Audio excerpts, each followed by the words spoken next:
Mental Health Monday on Radio City Talk with Mick Coyle. Tackling the stigma.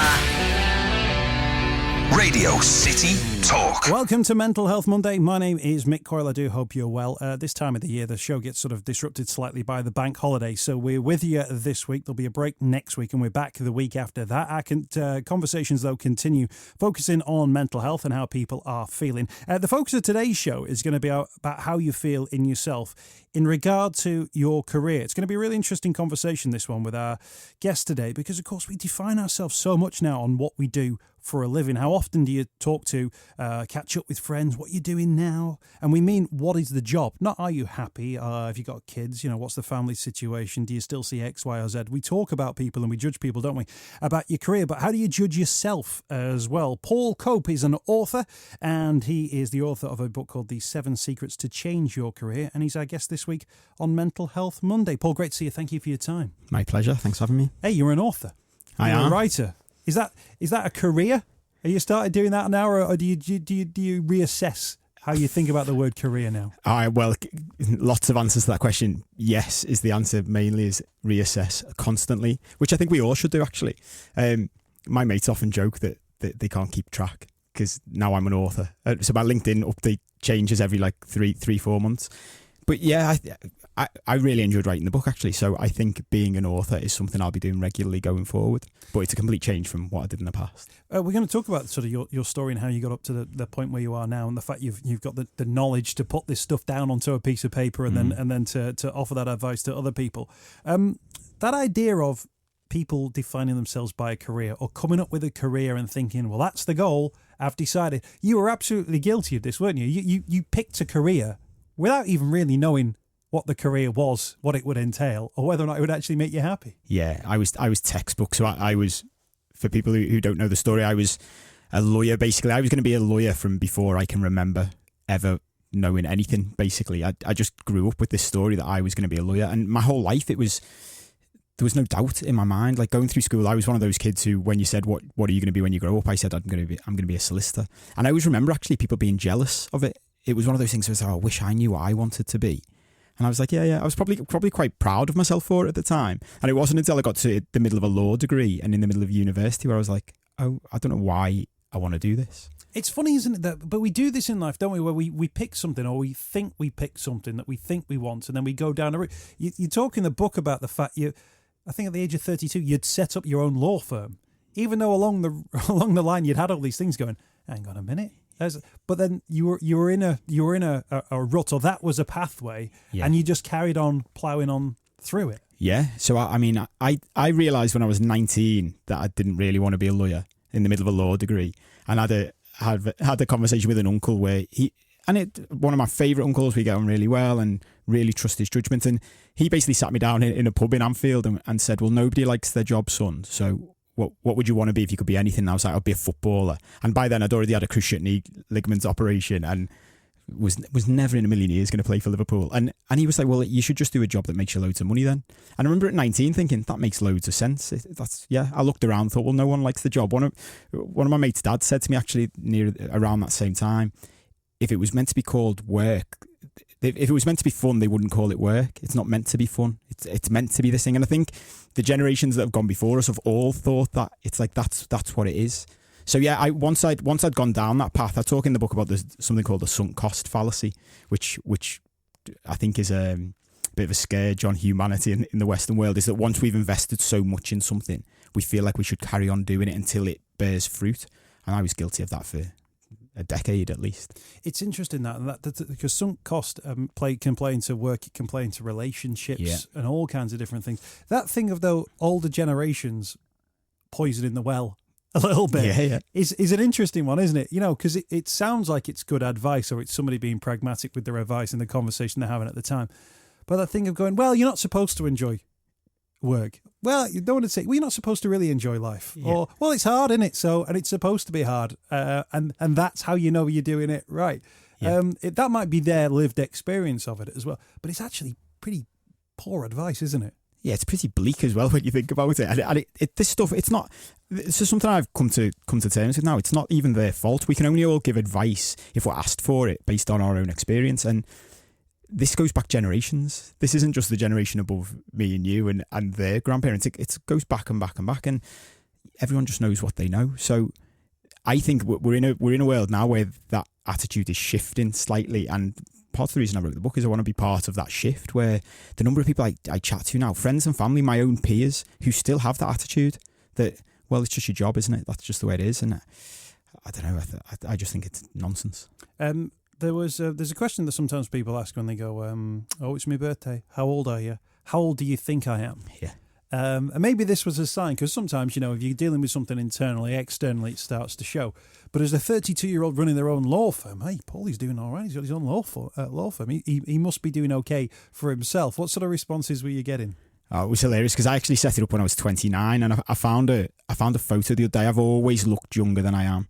So I used to, that question I always used to get people sort of guessing 5, sometimes 10 years younger than I actually was. So when I was 29, people would easily be guessing 23, 24. I was quite smug about it. By the time I was 32 and I'd been running a law firm for 3 years, I was getting 40 guesses of 40.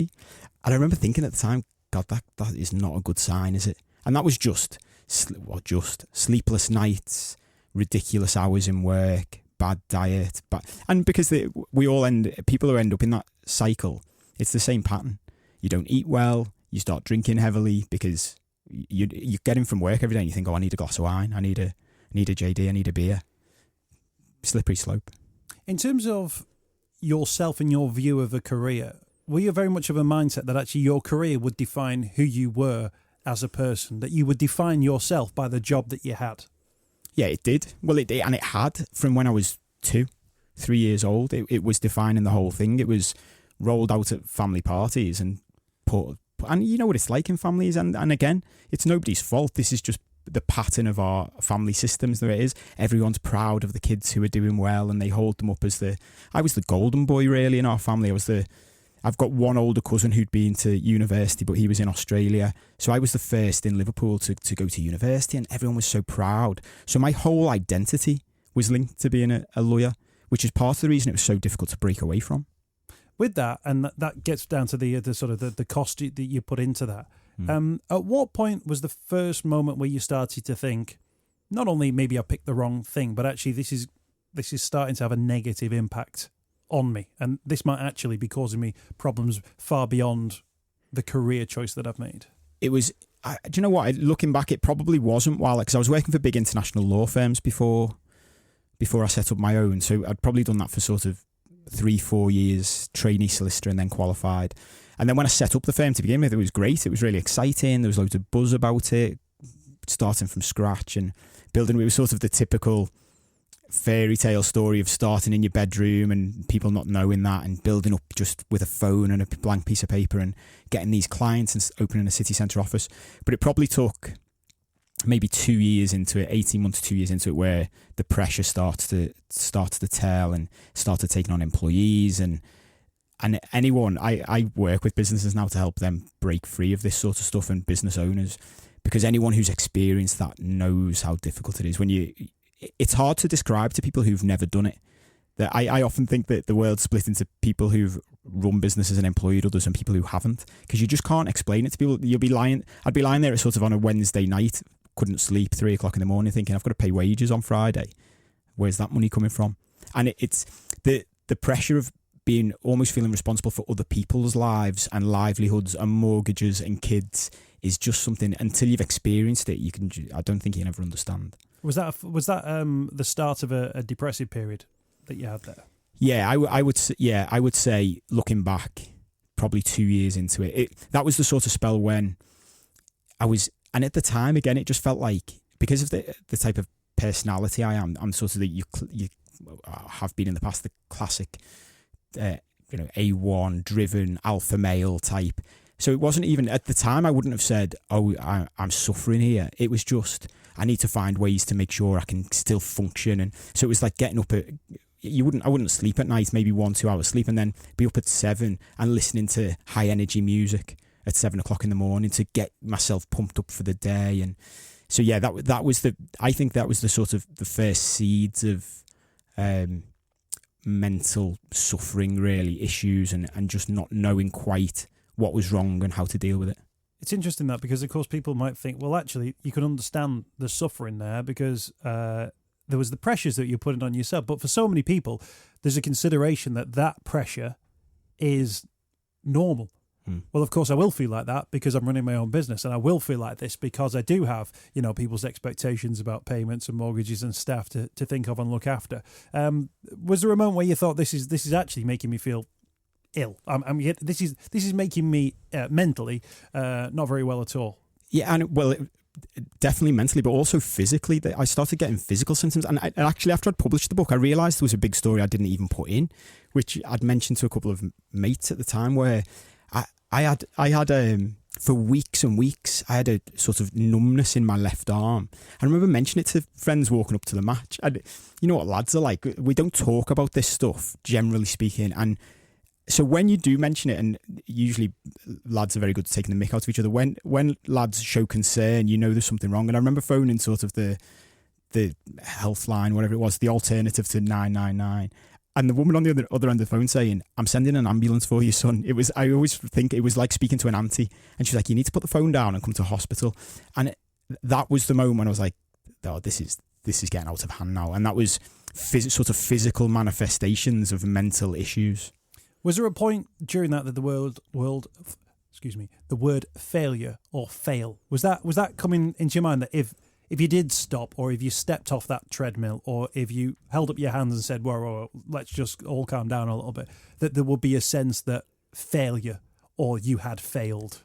Yeah, I'm pretty good at sort of looking at the upsides of things and the successes, and how even when things go wrong, you can take good stuff out of them. More than anything else, it was about letting people down. It was looking at friends and family and my wife at the time and thinking, I can't stop because of what they think about things and how they feel about things and what impact will it have on them. And it not being even there was a long period of time where it wouldn't even be a consideration to stop. It was we're stuck in this. I always talk about building a prison around yourself. It's like, and I remember lying there one night thinking, I've built this prison around me, and I just have, that's it. It's the old, I love old cliches, and people say, oh, that's an old cliche. And I say, well, they stick around for a reason. It's you've made your bed, now lie in it. And there was that internal sort of monologue of, well, this is what you've chosen. This is what you've done. Your friends, and more so your family, are very proud, and this is their story. You've got to stick with it now. But it's so interesting that, isn't it? Because I think loads of people will relate to that aspect of the story, Paul, that you built the prison around you. And prisons can be mortgages and houses that you can't sell in areas you don't want to live, and all kinds of different things. But every single step along the way, I guess you made for what you thought were the right reasons.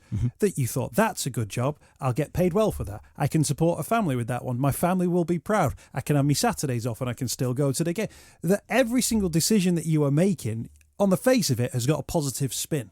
And then there comes a point, X number of years later, you look back and you think, well, every single one of those decisions has just taken me further up a path, which I've now got to either make a decision on turning round, coming back out the other way, and that upsets every single person coming back out the other side. But so many decisions we make in life, whether it's picking partners, houses, type of cars, you make them all with the absolute most positive of intentions.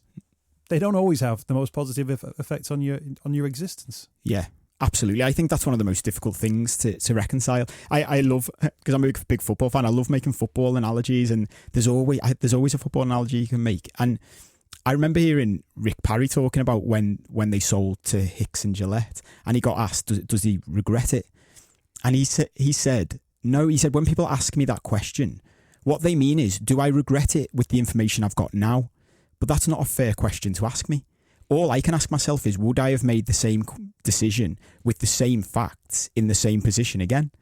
The stuff you find out afterwards, well, that's just life. That's the way it happens. And I think it's a really good example, because whenever we all make these decisions, as you say, you're making them based on the information you've got at the time. And a lot of the times what I've learned now is the information you've got and the sort of psychology behind it and the emotions behind it are quite flawed. But when you don't know that, well, you're just left with what you've got to do. So when I look back, I actually don't regret anything that happened. All of the decisions were made, as you say, for the right reasons at the time, and I've learned a lot from them. It's been a hell of a journey. And same question for Rick Barry. I wouldn't make any of those decisions differently. I'd make them differently now, but I'm a different person now. I've got different experience. Is there a danger that people will go and look to you and think, this guy's going to solve all my problems? Because there are people out there who portray themselves as being sort of almost sort of like a Jesus-like figure, and they'll go and speak in these big conference halls and charge people about 75 quid a ticket to come in, and they've got a secret to life that only they know, but they're going to teach you, and that's going to solve all of your problems if we all stand up. And it becomes almost like a religious thing. You've not gone down that route, it's probably fair to say. No, well, do you know what? It's really funny because even from a marketing perspective, when you start learning about this industry and this profession, there's so much. It's just all of those things you've mentioned, the marketing techniques and tricks. And one of the things I thought was, even from a marketing perspective, it's better to not be like those people because you stand out from the crowd then. And I make a point of saying this in the book, and all my favourite people in the self-help, personal development type industries all say a similar thing, which is, listen to this story. Here's the stuff I've done. Take the bits that work for you and ignore the rest. Because something I don't like about the personal development industry is that sort of the sales pitch that there's magic bullets, and if you do these steps, then you'll be fine. And I just don't believe that. We're all different. Everyone's got their own individual sort of circumstances and situations, and there's lots of things that we have in common, and there's lots of processes you can go through, and I'm thinking patterns that can help. But ultimately, this is my story, and it's about what I did, and it will resonate, and already has resonated with a lot of people. But I'm sure there's some people who it won't resonate with at all, and that's the point. You should listen to the bits that do work for you and discard the rest. And I think you say right at the introduction of the book that you're as cynical as other people are about this. And actually, if you're expecting that, this isn't the book for you. Yeah, absolutely. Well, I've been to loads of these. I've followed all these people on social media and been to those types of events you've talked about. And I mean, I go in very much with a cynical head on and think, okay, what can I get out of this? But what bits do I need to be wary of? Because ultimately, a lot of the time, people are just trying to sell you stuff. That's the reality. I think sometimes though, and I think sometimes it's the same with politicians, that they can say things and you go, I agree with that, I agree with that. As soon as they say something which you completely disagree with, you suddenly go, hang on a minute. Well, maybe I didn't agree with all the other stuff. Yeah. And actually that thing of my word is gospel, it becomes quite a false thing, because then they say something or do something that you disagree with, or they come up with a line which, completely goes against something you believe in. And you suddenly think, hang on a minute. Well, if they think that, then why should I believe anything else they've said? Whereas if it's coming from the first hand, it's going, well, that was the lived experience. That's what he went through. That's what she went through. Therefore, I can either learn from that, I can learn from their mistakes, or I can just dismiss that and think it's not particularly relevant to my story. What have people said to you, Paul, about bits in the book where they've gone, that bit where you said about really stuck with me, or the thing that really stood out to me was the bit where, has there been one or two standout things that have really resonated with people? That's been really fascinating, actually, because there's been loads of really small bits through the book that have hit different people in different ways. But the first chapter of the book is just my story, and that has resonated with so many people. It's been frightening, but also overwhelming, the number of people, because I put my email address in the book as well so people can get in touch with me, because the whole point of this is I just want to help as many people as I can. And when I wrote it, it was like, if I can help one person from my experience, then fantastic. And I've already had more of an impact than that, which is nice.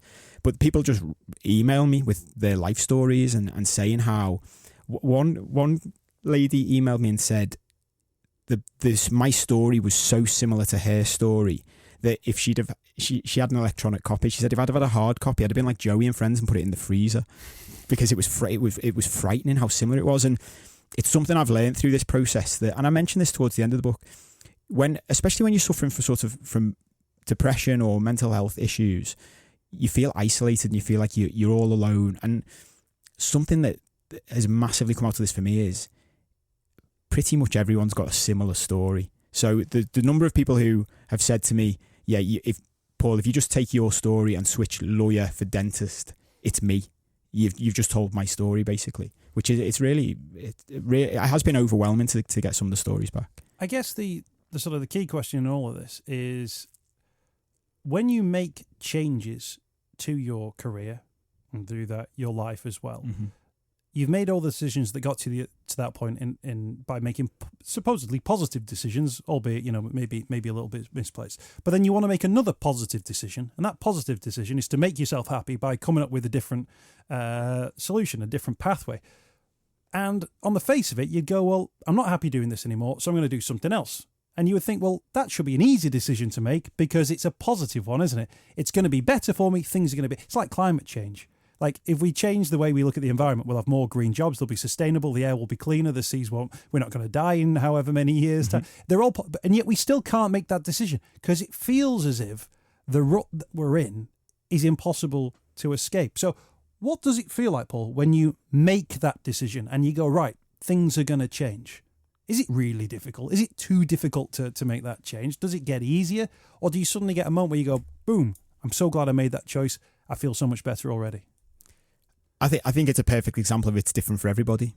There did come a moment for me where it was like, boom, I know what I've got to do now. The prison example, I remember vividly lying in bed one night, again, sleepless night. I had insomnia for probably 10 years. And I was lying there one night and thought, well, if I built this prison, I can take the prison down. I've got the blueprint. I know how to do that. And then I can build something else in its place, and then started to go through. So that was sort of my epiphany moment. But then it's a step-by-step process to take the prison down and to rebuild it. And going back to the sort of the personal development industry, I think there are too many people out there who sort of sell the magic bullet and say, oh, well, you'll change it overnight. And something I'm keen to say to people is, you probably won't. I'm sure some people do, and there are examples out there of people who do. But for me, it was a step-by-step process, and it took years. I sold my law firm in 2015, we're coming up to the 4th anniversary, and it was only in the middle of last year I really started to feel like, yeah, I'm getting back on top of things here. I feel good. My new path for the way I make money is better. So that took 3 years of gentle making decisions, making mistakes. And one of the things that for people to bear in mind is they're tough decisions to make. I probably the biggest chapter in the book actually is talking about the psychology and emotion behind why we don't make the decision. And even the idea that you say about figuring out what you want to do next is the easy bit. To most people I meet, it's the opposite of that.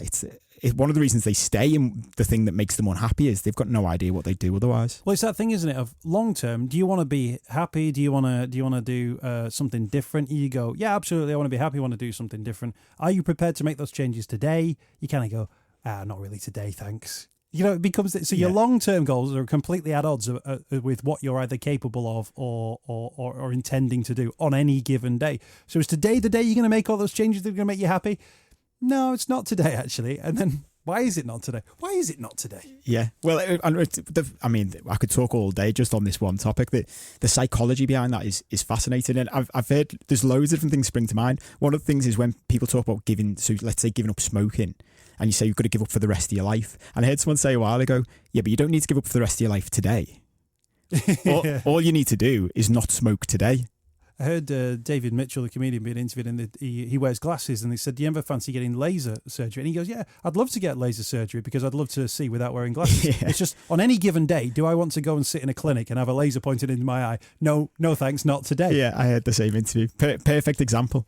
Because it is that, isn't it? Well, just today, and I mean, you break all of this down into very small parts, which I like to do in the book, and it's the same. It's like I'm trying to lose weight. I want a 6-pack. I want to get ready for the summer. Do I want this cake right now? Yeah, I really like cakes. and the reality is, when you want to change your life, when you make it better in whatever way. Yeah, there's some sacrifices you need to make. Something I've learned massively in the past 12 months. Actually, I've talked about this a lot in recent times with people, is I when I grew up, I used to think there was a perfect place to live, a perfect friend, a perfect wife, perfect family, perfect job. And something I've realised is that's not true. And just by sort of accepting that and understanding it, it makes life so much easier, because no matter where you go, I've just been in Bali for 10 weeks. And as soon as you say that to people, like, wow, paradise. Well, there's things about paradise that aren't as good as living in Liverpool. And even practical things like the Wi-Fi is not as good.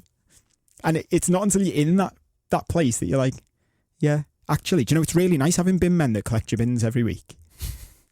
Paul, can I ask you, in terms of making changes to your life, anyone's life, in terms of worst case scenarios, which you picture in your mind, in terms of those changes, what was the one aspect that came close to the worst case scenario, or are things generally more straightforward when you actually get around to doing? Because you always picture in your mind, oh, well, what if? What were the things which were most difficult that maybe came closer to those worst case scenario sort of ideas? In the sense of actually making the changes? In terms of actually doing it and going, oh, actually, yeah, because of course you've got to make people redundant or things like that. That they are difficult things to do. Yeah, the simple answer to that is nothing's as bad as we think it's going to be, generally speaking. And this is something I spend a lot of time going through with people, actually, is we allow our minds are really good at imagining these horrendous situations. And I always talk to people about them being like these big dark rain clouds above our heads. And when you start picking at the rain clouds and pulling threads away from them just by being specific about them, it's incredible how quickly they fall away. So if you sit down and when you've got these things going around in your mind about the worst case scenario, if you actually sit down with a pen and paper and say, okay, what is the worst case scenario? Write it down. What's your biggest fear in this? Then you can start saying, okay, even if that happens, what do we do? And one of the examples in the book which springs to mind is the family one. So one of my biggest things that keeps me trapped in being a lawyer for so long is what the family think. But I never actually went to speak to the family to say, I'm miserable in this. Do you mind if I just pack it in? And the reality is, as soon as you do that, your family say, of course. We don't want you to be miserable. It's a story I've created in my mind about what I need to do to please my family. Whereas as soon as you sit down and go through it all, of course they're fine with it. And now all they ever say to me is, we just want you to be happy. And it's nice because that creates a new narrative within the family generally, where the other kids coming through now, there's more of a narrative of, we want you to be happy. So don't feel like you've got to do anything for everybody else. And for want of a better phrase, it empowers them to go, oh, well, he changed his career, so maybe I can do make a change in mine. The first couple of chapters are available for free on the website, changeyourcareer.org. That's changeyourcareer.org, so people can read the first couple of chapters for themselves. And then where can people pick up a copy of the book? So it's on Amazon. Just search. Well, you can get to it via the website, or just go straight to Amazon and search The 7 Secrets to Change Your Career. The 7 Secrets to Change Your Career, the author, Paul Cope, and our guest this week on Mental Health Monday. Paul, thank you for your time. My pleasure. Thanks for joining us. What's your official career status now, or do you less define yourself by your career as to define yourself by other things now? Yeah, that's a long answer. And interestingly, actually, one of the things going back to what you said right at the start, I think it's fascinating. We live in a world where that's the first thing we ask each other. What do you do? Not what makes you happy. What we mean is, how do you make money? Which is, a really sad thing to make. I would say going forward, I'm going to be an author. When I have to answer that question. Paul, thank you for your time. Absolute pleasure. The book is available now on Amazon. You can get a couple of free chapters of it as well. changeyourcareer.org. Mental Health Monday with Mick Coyle. Radio City Talk.